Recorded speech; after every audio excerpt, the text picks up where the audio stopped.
Hello, this is Barry Schwartz, and this is the Search Buzz video recap. Today it's March 9th, and I wanted to give you the past week update at the Search Engine Roundtable. This is the news we covered over the past week, and you can find all this information at seroundtable.com. The first thing I wanted to discuss was the March report that I did. Every month I do a large report talking about what the last 30 days or so happenings for webmasters, specifically with Google. And we wrote about it. It was nothing much new in the Webmaster World thread, which we discuss and cover for this monthly report. But the main topics were obviously in that thread: Panda 3.3, the link factor being shut off in the evaluation for evaluating links, and a PageRank update, obviously, which we talked about a couple weeks ago. Outside of that, I have a whole listing of topics we discussed over the past month or so. It's probably about 20 or so posts that I felt were important for webmasters to review and SEOs to review in terms of the latest things that Google's been working on. Also, what's important this week was Google began rolling out their SSL default search globally. I think pretty much everywhere that you now search using Google will now default, as long as you're logged in, default to the SSL version, so HTTPS. And the three reasons that this is a big deal is: one is Google says it makes search more secure. Two is Google says it encourages other people to adopt SSL across their platforms. But three, for webmasters and SEOs, it will strip out the referral data in terms of the search query, so you won't get that information in your analytics. So more and more of your analytics data will be missing the search query referral data from the Google Analytics reports and other analytics reports. Also, this week we reported that that Google Webmaster Tools is sending out new types of notifications. One was it's sending out notifications specifically saying that your pages are low quality. I initially thought this might have to do with a Panda notification, but Matt Cutts told us no, it's nothing to do with Panda. So basically, Google's telling you, hey, you have a lot of low quality pages or content on your site. You might want to go ahead and fix that. Another Webmaster Tools notification that's being sent out is either traffic changes, significant traffic changes to your top URLs.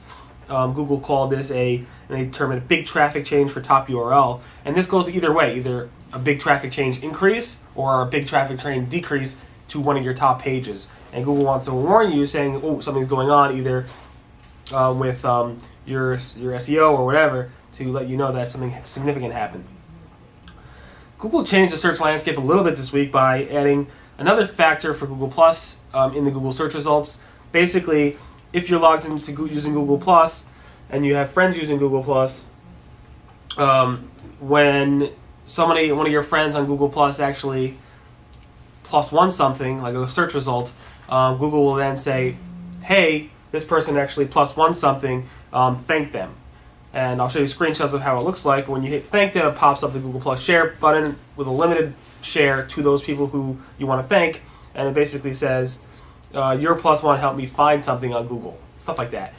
Just one way of Google actually going ahead and bolstering and getting the Google Plus network out there to more people.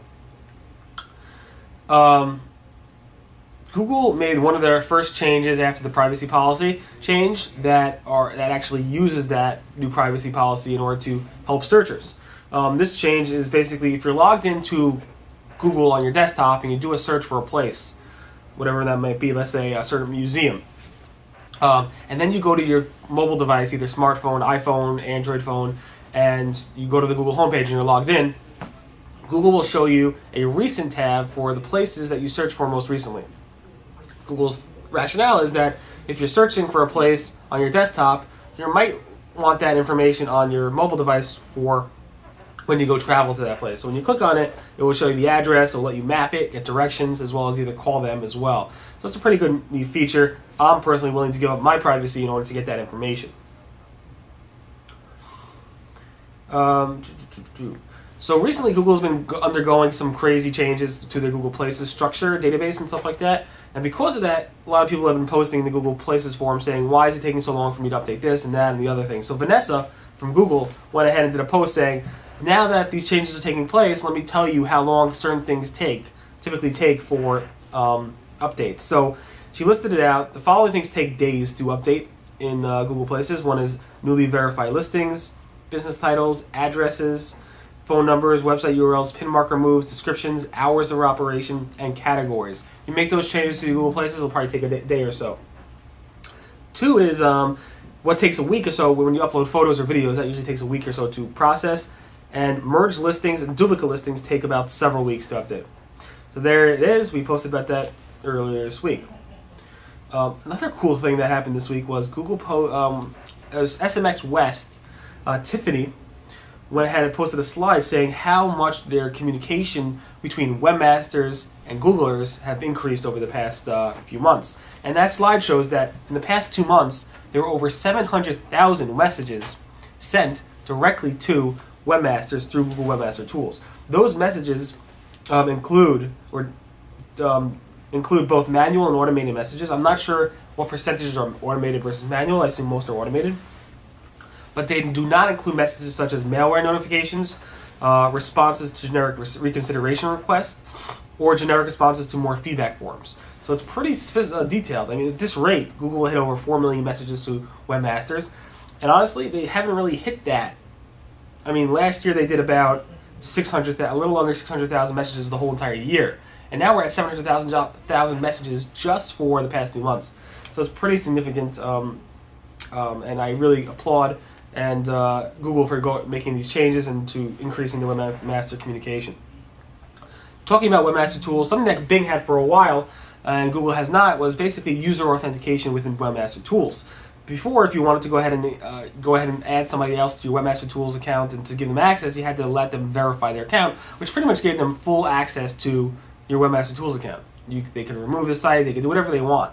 Now, Google lets you give 3 types of access: either owner access by verifying the webmaster tools account, like you did today or last week, or full versus restricted access. Full access is granting a user with full permissions, meaning they will be able to view all data and take most actions, not all actions, but most actions, such as changing site settings and demoting site links. They cannot remove the site and stuff like that. Restricted access gives they only have access to view most data and can take some actions such as fetch as Googlebot and configure messaging and forwarding to their email accounts. So that's a nice feature they added. Again, Bing had this for a while, so it's nice to see that Webmaster Tools has caught up with that feature. Finally, we had one special logo from Google this week. It was the International Women's Day yesterday, on March 8th. And Google had a special women's-oriented logo for that, which symbolized the Google logo. In any event, that was this past week. Today, again, is March 9th. Thanks so much for listening to the Search Buzz Video Recap. My name, again, is Barry Schwartz. And everyone have a great weekend, and I'll see you guys next. Bye.